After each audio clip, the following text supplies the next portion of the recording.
So in the middle of the Peruvian desert, there's an actual oasis, not a mirage. A real lagoon surrounded by the tallest sand dunes on the continent. It's fed by an underground spring, and locals now pump water back in just to keep it alive. The only natural desert oasis in all of South America, sitting in the middle of nowhere. Then it's go time. Roofless dune buggy, climbing near vertical sand walls like it personally hates gravity. Straight to the top, board strapped in, and down we go. Standing, lying down, screaming, all valid technique, and that's just the start. Paddle boats on the lagoon, sunset hikes up the dunes, even pisco tastings at the wineries nearby. This whole town exists because of one lagoon in the middle of the desert, and somehow it's one of the most surreal places I've been, Huacachina. Proof the desert can still surprise you. Off the coast of Peru sits a cluster of islands nicknamed the poor man's Galapagos. And after seeing it, I get why. You can't even step foot on them. Boats just cruise the perimeter while sea lions bark, pelicans dive, and Humboldt penguins just casually exist like it's normal.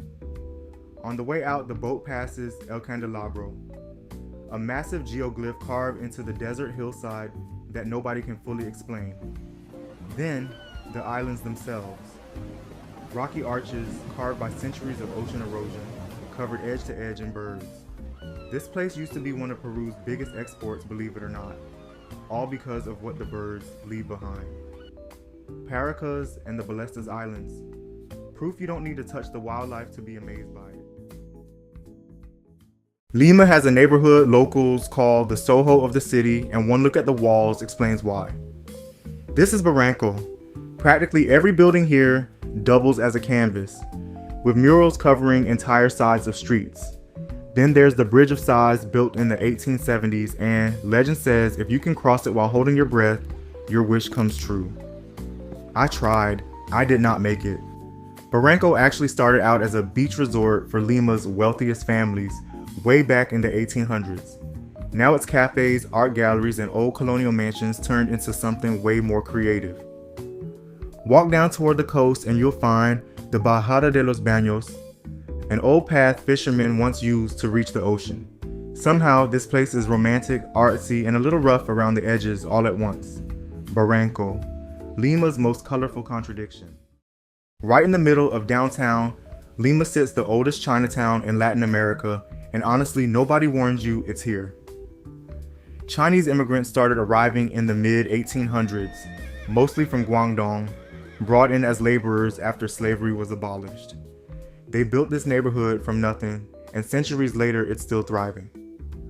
Walk through the red archway on Calle Capone and the smell hits before anything else. This is where Chifa was born, Peru's fusion of Chinese and Peruvian cooking, and it completely changed how the entire country eats. Lomo saltado, chaufa. Dishes so normal here that most Peruvians forget they started as fusion food in the first place. The street is pedestrian only, lanterns strung overhead, dragons and Chinese characters covering nearly every sign. Two cultures, one street, and somehow it works perfectly. Barrio Chino, proof. Lima's story has more chapters than people expect. Lima is the only capital city in South America that sits right on the Pacific Ocean. And somehow, the best way to see that is by jumping off a cliff. This is the Malecón, a clifftop boardwalk stretching along the coast of Miraflores. And it's also where tandem paragliding launches from. No experience required since a certified pilot controls the whole flight. You just run, and then you're not running anymore. The cliffs here drop about 70 meters straight down to the Costa Verde Highway and the beach below. For 10 to 15 minutes, it's just ocean, coastline, and the entire city stretched out like a map. Then you land right on the sand and somehow have to walk back up like a normal person after that. Turns out the best view of Lima isn't from a rooftop. It's from about 200 feet in the air, strapped to a stranger, hoping he really is a certified pilot.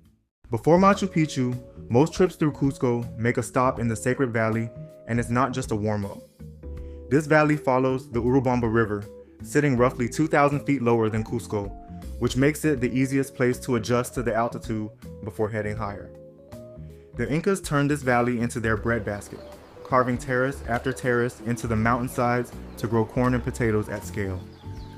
In Pisac, ruins spill down a mountain ridge, home to an ancient sundial the Incas used to track the seasons. In Ollantaytambo, locals still live inside the original Inca stone streets, which is why it's often called the living Inca town. And in Moray, the Incas built circular terraces used to test crops across different microclimates, centuries before anyone called it agricultural science. Sacred Valley. Turns out warm-ups can be legendary too. Most people come to this part of Peru for Rainbow Mountain and skip the place right next to it. Valle Rojo, the Red Valley, rolling hills of deep red soil that look like they belong on Mars, not the Andes. You can reach it by ATV, tearing across rugged Andean trails, on foot with a straightforward hike in, or even by horseback since locals still ride through here regularly. No crowds, no lines, just red hills against a bright blue sky, and a whole lot of quietness. Turns out the most underrated view in Cusco isn't the famous one, it's the one right next door. So there's a mountain in Peru that stayed hidden under ice for centuries, and when it finally melted, this is what was underneath. This is Vinicunca, Rainbow Mountain, and the trailhead alone sits at almost 14,000 feet. Cusco did not prepare me for this. Every few steps, I'm gasping like I forgot how lungs work. Meanwhile, the local llamas are just standing there, completely unbothered. Then the trail curves and there it is. Stripes. Actual rainbow-colored bands running across the mountain, made of layered minerals that were buried underground for millions of years before erosion and melting glaciers finally exposed them. Roughly 17,000 feet up, and somehow still breathing. This is officially the hardest pretty view I've ever earned. Rainbow Mountain, absolutely worth the lung damage. There's more than one way to reach Machu Picchu, and this one skips the permit lines entirely. This is the Inca Jungle Trek, 4 days, and it starts by climbing to Abra Malaga Pass, over 14,000 feet up. Then it's all downhill, literally on mountain bikes, dropping thousands of feet into the cloud forest in just a few hours. Next comes actual jungle hiking, past coffee and coca plantations, with whitewater rafting as an optional detour if you're not tired enough yet. Then Santa Teresa, home to one of the longest zipline circuits in South America. After that, natural hot springs to fix whatever the trek just did to your legs. 4 days of biking, hiking, rafting, and flying through the jungle, all leading to the same place, Machu Picchu. Just a much wilder way to get there. This town has no roads. None. The only way in is by train or on foot. Welcome to Aguas Calientes, the gateway to Machu Picchu, and honestly, one of the strangest places I've been. No cars, no taxis, just narrow streets squeezed between a river and the mountains. The name literally means hot waters, thanks to the volcanic hot springs sitting right above town.